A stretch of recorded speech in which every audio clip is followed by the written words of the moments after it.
Bismillahir Rahmanir Rahim. Alhamdulillahi Rabbil Alameen. Wassalatu wassalam ala Sayyidil Mursaleen. Sayyidina Muhammad wa ala alihi wa sahbihi wa sallam. Inna Allaha Jameel yuhibbul Jamal. Allah is beautiful and loves beauty. And so, right there, Allah loves beauty. And art is an attempt to capture beauty in various forms.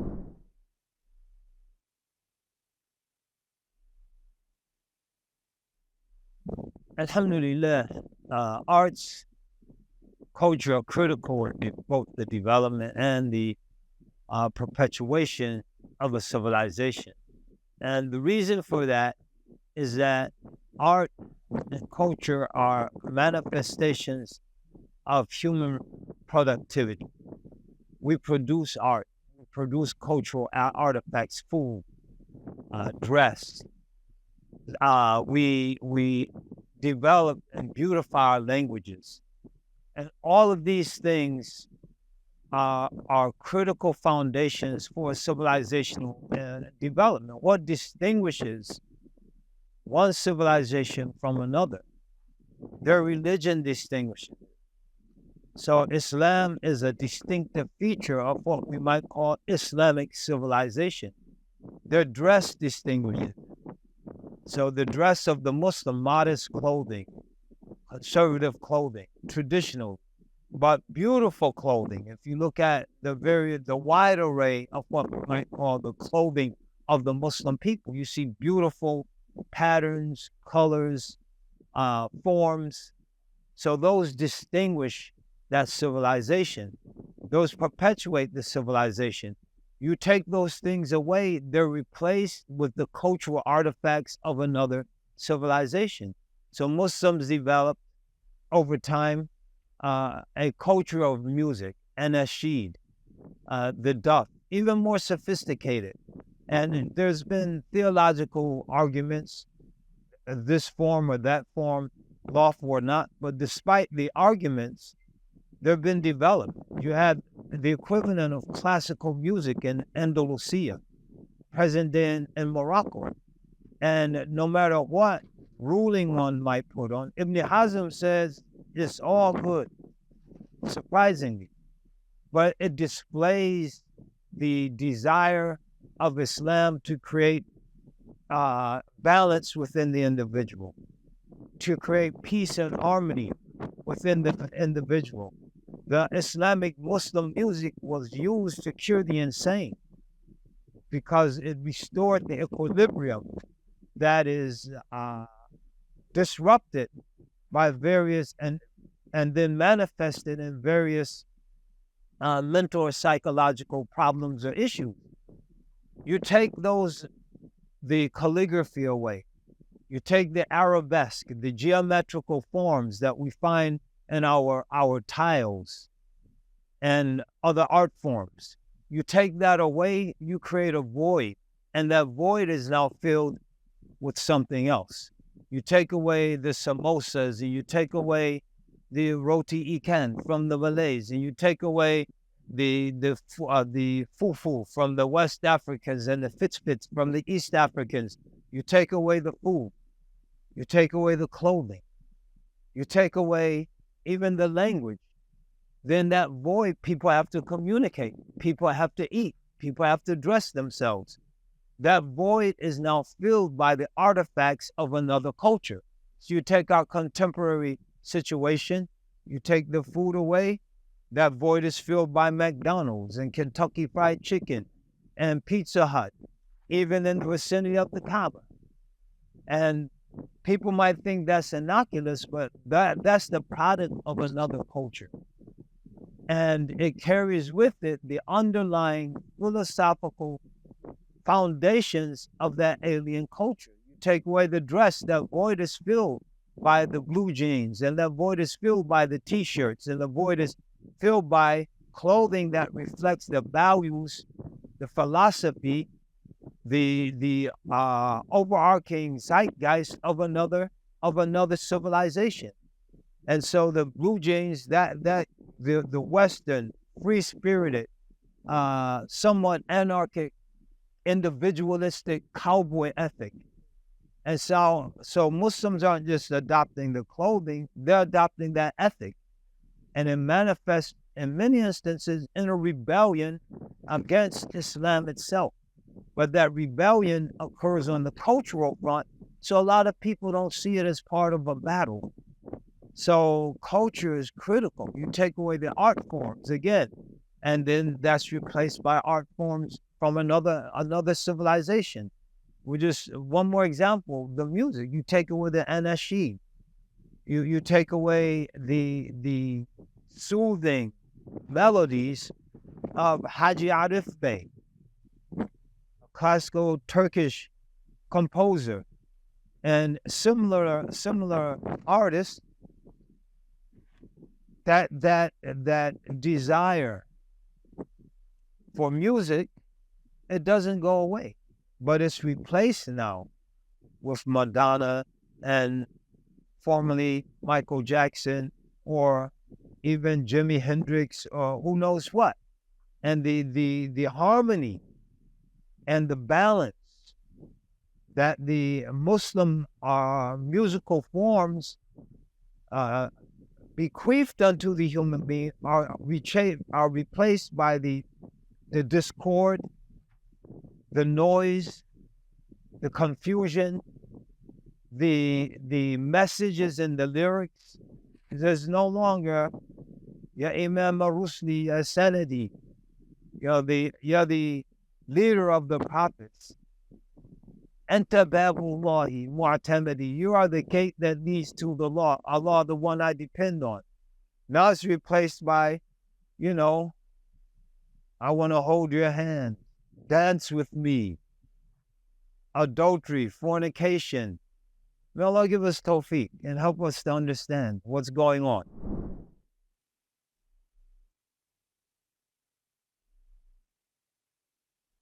First of all, we have to understand when we talk about culture and how it manifests itself in art, in language, in music, in poetry, prose. These artistic forms, dress, food, these artistic and cultural forms, they're only acceptable when they're compatible with its Islamic rulings and principles. So one of our legal maxims is al-adatu muhakkama. Custom and convention has legal weight. And so where there's no conflict, whether it's in an indigenous culture where Muslims go to, or rather it's something that Islam has given birth to, if it doesn't conflict with the religion, with the principles, with the spirit of the religion, that's acceptable culturally. If it conflicts, we don't say it's acceptable. So if some musical form, it generates peace, inner peace. It generates, it points us, the lyrics in that music points us towards Allah subhanahu wa ta'ala, encourages us to imitate and to follow the way of the Prophet sallallahu alaihi wasallam. There is no clash between that. So it might be, the lyrics might be in not a Muslim language. They're not Arabic or Persian or Turkish or Urdu or Swahili, but the message is a message that is not in opposition to Islamic principles or ruling. On the other hand, you get some music, as I said, it creates discord. And it creates an imbalance in the soul. My mother's a drug addict. I don't even care. That's clearly not compatible with Islamic principles, with the spirit of Islam, with any ruling in Islam. And so that culture, which in the West is deemed to be accepted or even laudable, is totally unacceptable Islamic. So when people say that's your culture, if it doesn't clash with Islam, indeed it is my or your culture, but it's perfectly acceptable. I think what's condemnable is when these various aspects of culture clash. with the teachings, with the principles, with the spirit of Islam, that's when it becomes unacceptable, and that's when it becomes condemnable. But if it's something consistent, indeed, we affirm it. That is my culture. It is culture. A lot of times it's what's condemned in many instances is very beautiful and very vital to this deen moving forward in history as something identifiably Islamic.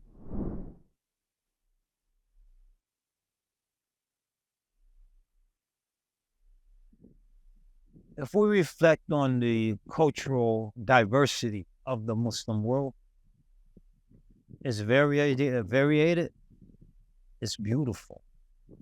If you start in Malaysia, Indonesia, and the cultural dress of the people, like the men, they wear the izara, Bangladesh, the lungi, and they have a long shirt. They have the black fez cap. And you move further east to the people of Central Asia. They have this square caps, and they have their own clothing, beautiful colors. Purple is very prevalent. Even men wearing purple and the vest. You go to the Indian subcontinent, shalwar kameez, and they're very distinctive forms of dressing. You go to the Kurds, the baggy pants and the waist wrappers, and all this is all beautiful, and the colors they prefer. You go to Africa, they have the bubu, the grand bubu, the loose robes with the striped hats. And so from east to west, the diversity in the women's clothing, the Philistini traditional dresses where the patterns are telling the story of the family. And you go across the ummah and you find this beautiful variety. The same with the foods. Muslim foods are probably our best form of dawah. You go from the samosas to the chicken tikka musalla, to the maqluba and the mensaf and the falafels, universal. Eating falafel sandwiches all over the Western world, from Berlin to Boston, from New York to New Amsterdam. They're eating the shawarma sandwich, the gyro. They're eating the doner kebab, and they're eating the Afghan kebab. So the diversity of foods, they're eating the palau. They're eating the various forms of West African cuisine. They're very popular all over the West. So that diversity is all motivated in a quest to seek and please the divine. None of it, all of that diversity, it originated from the beauty of those individual people. It originated on the desire to please Allah. None of it has pork. Imagine that. You can go 8,000 miles from the southern Philippines, from Morocco. None of the food has pork. None of the food has alcohol. None of the various sherbet drinks and the juices and elixirs, none of it has alcohol in it. Why? Because the motivation is to please the divine. The motivation is to respect the human body. If you eat it every day, you're not going to get supersized. You're not going to destroy your health like you will if you eat McDonald's French fries and hamburgers or Burger King's Whoppers every day. And that's proven. Someone wrote a book, Supersized. They ate McDonald's for a month, they gained weight, their blood pressure went up. You eat Muslim foods every day, you're going to get healthy. You're going to stay healthy because the desire is to serve our Lord and to serve our fellow humans. The food is a form of khidmah. كنتم خير أمة أخرجت للناس أي لخدمة الناس. is serving. And that's consistent with the ethos of hospitality. And so we serve people. We set up free restaurants, affordable restaurants. We're doing this. I'm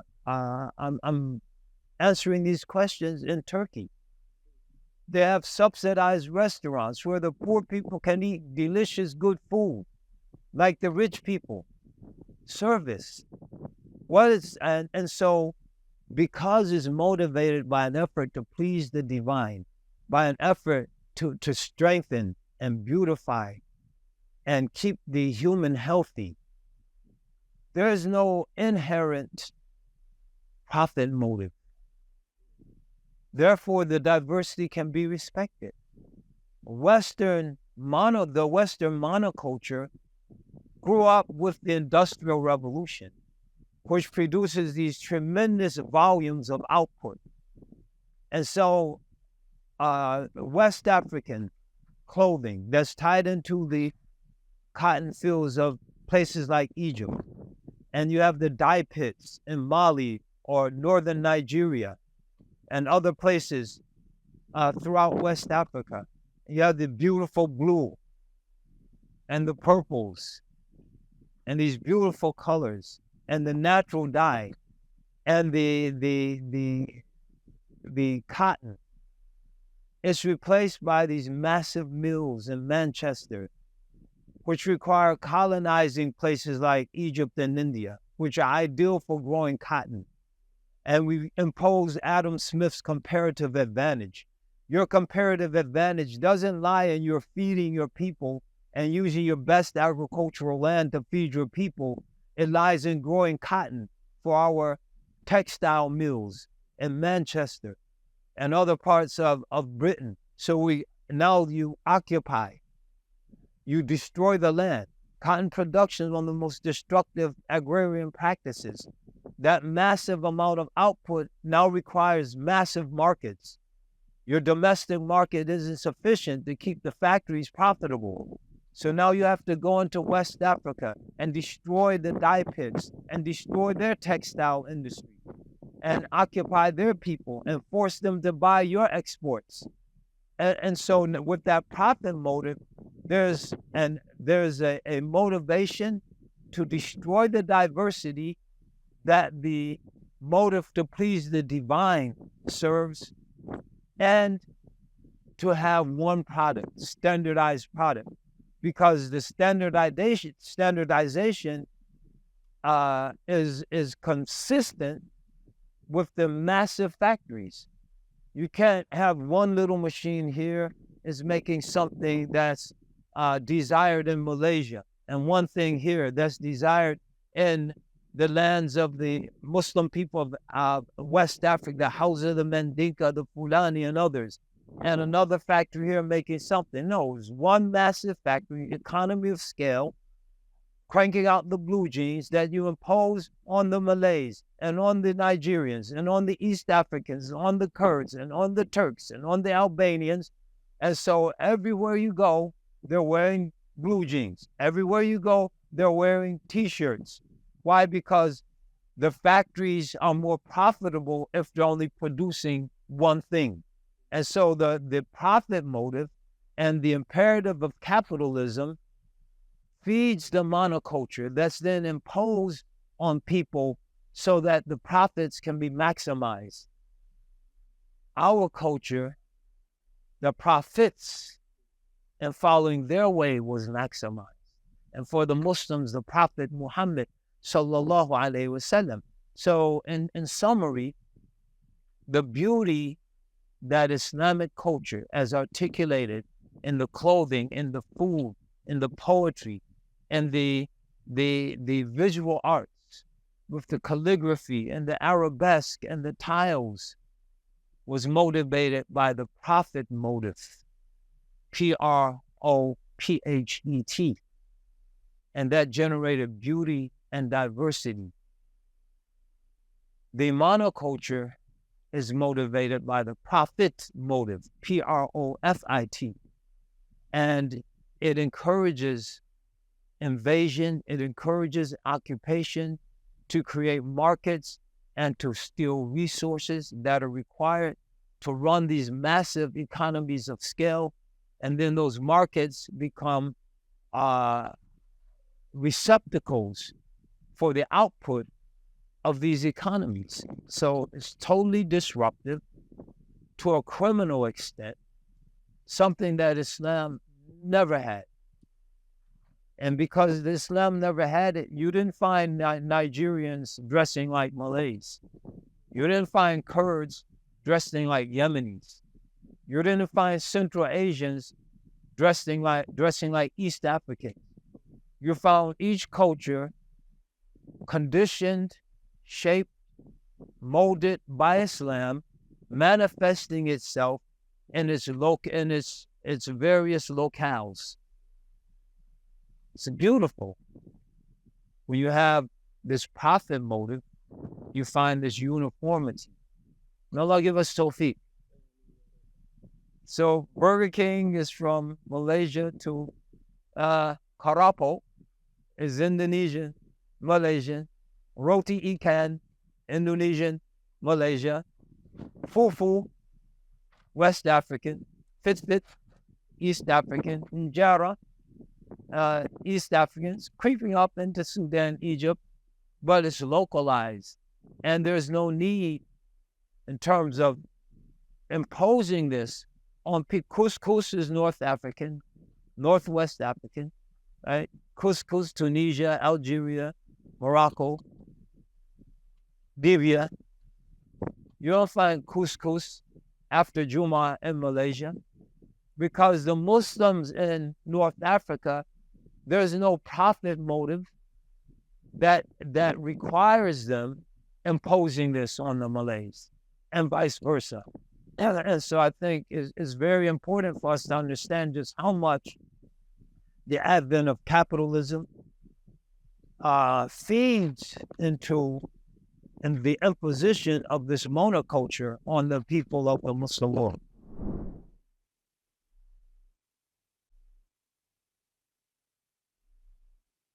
You know, if we build from the comments on the monoculture and the occupation that it requires, it also requires destruction. Because as long as people are free to continue to practice the culture, they're going to do it. Because these are things inherited and passed down through generations.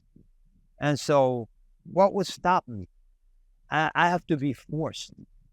What would stop me from continuing to pass down to my children the poetry, if I'm even in India, of Rumi or Hafid or Saadi? Nothing would stop me. And so you had, when the British first occupied India, even the rickshaw drivers, the people in the marketplaces, they have memorized hundreds, if not thousands, of lines of poetry from their youth, growing up, Urdu and Persian. And they passed that on to their children. And it informed their worldview, how they looked at the world. And the British colonizers realized as long as they have this cultural independence, they'll never be our slaves. So what did they do? They destroyed their educational system. They built their educational system, and then they imposed their language and their poetry. Shakespeare replaced, and Emerson and who knows who replaced Hafid, replaced Rumi, replaced Saadi. And so now I've created an environment a satanic environment. Why is it satanic? Because the underlying motivation, I'm better than you. And shaitan, and a khayrun minhu, I'm better than him. And so we are superior. Our language is superior. Our foods are superior. Our dress is superior. A'udhu billah. A'udhu billah. And so you have these claims of superiority that are backed up by brute military force. Because I don't see it superior. I think my food tastes a lot better. And once my food goes to your lands, even your people agree that it tastes a lot better. Because they're all sitting in the Afghan and the Turkish and the wherever, Persian restaurants, eating their samosas and their chicken tikka masala and their maqluba and their mansaf and their stuffed grape leaves, their dolma and their whatever you call warqa inab. They're eating, and their falafels. They're going to lunch and grabbing a falafel sandwich off of the truck. So even your people agree that it tastes better. So why are you imposing Burger King and Kentucky Fried Chicken and who knows what on us? Because of money. And why are you bombing and killing and destroying us? Because of money. Military industrial complex of the United States. You know, they don't care about Zionism. They care about the money. And if Israel's one of their biggest customers, because they're in the business of making weapons, if the weapon and making bombs and making cruise missiles and making kamikaze drones, and if they don't sell these and they sit on the shelf like any other business, they go out of business. So they have to use the bombs. And so the best place to use them is the Muslim world, because they've created this myth of the Muslim barbarian, the suicide bomber, the ISIS that cuts the heads off of innocent people and then films it on YouTube for the whole world to see their barbarity. They create this image on one of the Zionists' biggest talking points. Hamas is no different than ISIS. Why? So a liberation struggle and movement can come identified with a bunch of terrorist maniac thugs who kill more of their own people than they kill anybody else. And so they create this psychological image, and they create this propagandistic message, and they brand their enemies in a certain way. Saddam Hussein, the evil Saddam Hussein, with a Hitler mustache. Oh, he's like Hitler. So if we bomb him like we bombed Hitler, if we reduce parts of Iraq and Iraqi cities to the rubble that we reduce Munich and Berlin and other German cities to, then who cares? And no one ever questions the underlying economic motive. So capitalism drives these wars. We bomb everything in Afghanistan where there are very few so-called actionable targets. Bomb the mud huts, bomb the schools, then move on. Do it in Iraq, move on. Do it in Somalia, do it in Palestine. Let the people do it to each other. You know, at the height of the Iraqi conflict, the Iraqi central government's using American weapons. The Kurds are using American weapons. ISIS, Daesh is using American weapons. And who's laughing all the way to the bank? The weapon manufacturers. And so when we say capitalism and its role in cultural destruction, what were some of the primary targets in the Desert Storm? The libraries with ancient manuscripts going back to the time of the Abbasids, destroyed. The museums destroyed, looted, and taken away. What's not bombed and burned is stolen. And so that cultural void we were talking about, what's it filled with? It's filled with alien cultural artifacts that almost universally have to be purchased. That's making someone rich. We just said we have to hold on. If we hold on and we can just hold on to our deen, hold on to the cultural production that our deen encouraged, because we have to eat. So we're either going to eat something. So people that say, oh, culture doesn't matter. We have to eat. Culture determines what we eat.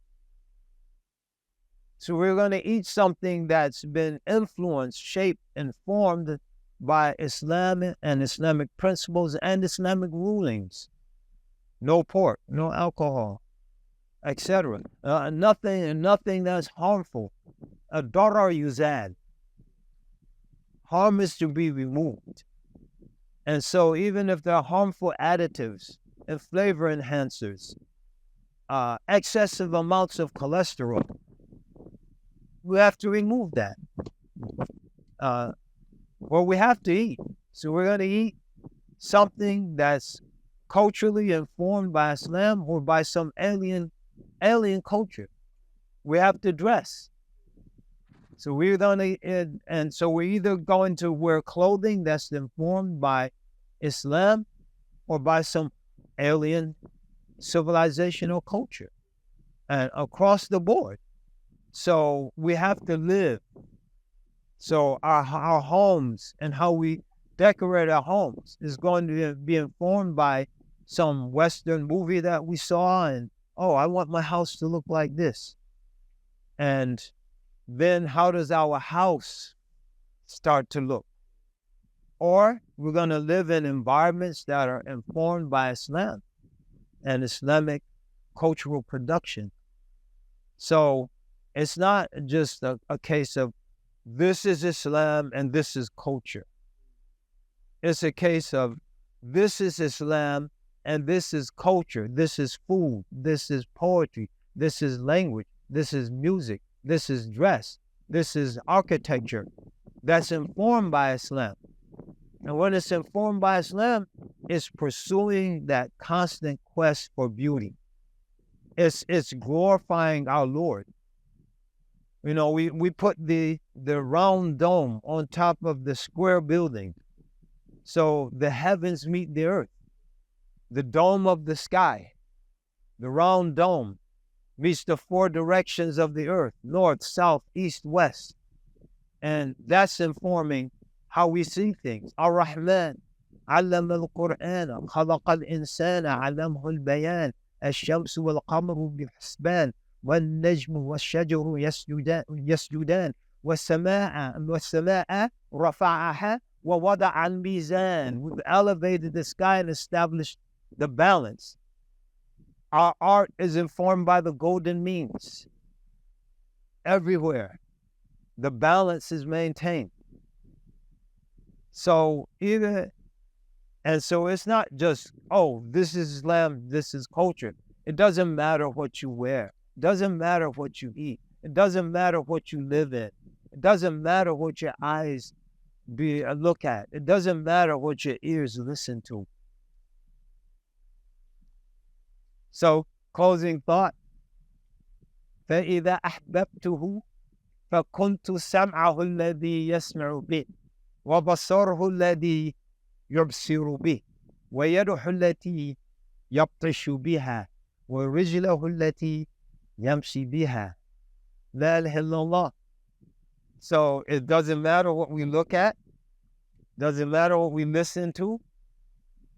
It doesn't matter what we deal with.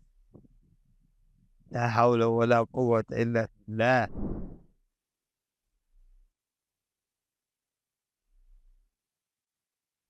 You know, it's interesting that the cultural artifacts of Islam, that a lot of them were either neglected or destroyed by Muslims who were encouraged by Western Orientalists. So the themes that, the fatalism that was encouraged by the Sufis, that's what prevented Islam from adopting the Protestant Calvinistic work ethic. And so you had these Muslim leaders, if we want to advance and develop our countries and develop modern industry, we have to cultivate the Protestant work ethic amongst our people, as if Muslims are lazy people. And to do that, we have to get rid of this Sufism. And then what? The music of the Muslims almost universally has been part and parcel of tasawwuf. So we get rid of the Sufis, we get rid of the nasheed, and we culture, and we get rid of the burda, and we get rid of the anashid, and we create this void where now we have to buy things. We have to buy the Taylor Swift CD, or we have to buy, or I guess CDs are back. We have to pay to download and stream this Western music. So the underlying, what do we have to do? The underlying motive is money, money, money. As Muslims, what we have to do? We have to revive our art form. Alhamdulillah, one man here in Turkey revived calligraphy, Hassan Chalabi, and his students, Hafidhullah. May Allah preserve him. One man's efforts. So we have to learn our culture. We have to celebrate it. We have to stop listening to these alien music and listen to our beautiful, psychologically soothing music. We have to eat our foods. You know, why should I spend a month's food budget for one meal at Burger King or Kentucky Fried Chicken or Pizza Hut or some other capitalist imperialist venture that's been imposed on my people? Go to your local restaurants, eat your local foods, celebrate your local foods, wear your historical dresses. One day they have a celebration in Morocco. I was in Morocco for a while, and all the girls dress up in the traditional Moroccan dresses. It's so beautiful. Why can't every day be that, like that? Not just some special holiday. You know, we have to wear our clothing. And it could be, if we're in the West, it could be patterned after Western motifs. So we're not standing out and differentiating ourselves, but it conforms to the modest imperative of modesty in Islam. It conforms to the imperative of beauty in Islam. What's beautiful about a ripped up pair of blue jeans with your kneecaps out and your aura exposed? And you see this in Muslim lands. People wearing ripped up blue jeans. And then the ultimate stupidity, they paid for them. They had some old blue jeans that ripped up because of wear and tear and long use. They took their ripped up blue jeans that naturally ripped up for free, threw them in the garbage, went to Macro or some Western outlet and bought a pair of ripped up blue jeans. La hawla wa la quwwata illa billah. So we have to wear our clothing. We have to eat our foods. We have to listen to our music. We have to both and adorn our homes with our art. And we have to become involved in producing that art. We have to take the calligraphy classes, learn those art forms. We have to learn the maqamat so we can develop our own musical forms that conform to our historical genres and historical motifs. That's what we have to do. بإذن تعالى. وصلى الله على سيدنا محمد وعلى آله وصحبه وسلم تسليما كثيرا.